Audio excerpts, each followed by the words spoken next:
Hello guys, আশা করছি তোমরা সবাই অনেক ভালো আছো। আমিও অনেকটাই ভালো আছি। এর আগে যেটা ভ্লগ ভিডিও দিয়েছিলাম সেটা শর্ট ভিডিওতে চলে গিয়েছিল, আমি বুঝতেই পারিনি।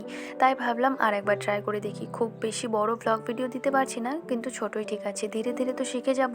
আর আজকে শাশুড়ি মা বলছে যে তাড়াতাড়ি রান্না করে নিবি, পাঁপড়ের জন্য আলু কাটতে হবে। তো আমিও সেই কথা মতো তাড়াতাড়ি রান্না বসিয়ে দিলাম। একদিকে ভাত বসিয়ে দিয়েছি আর একদিকে সবজি বানিয়ে নিলাম। এক তরকারি ভাত রান্না করব। আর দেখো কতগুলো আলু কেটেছিল শাশুড়ি মা পাঁপড় দেওয়ার জন্যে।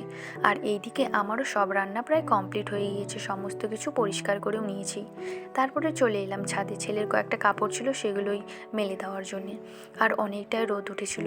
এখন আস্তে আস্তে গরম পড়ে যাচ্ছে, রোদ তো হবেই। আর জানো তো, শাশুড়ি মা শুধু আমাকে তাড়াতাড়ি রান্নাই করতে বললো, আমি শাশুড়ি মার একটুকু হেল্প করতে পারিনি।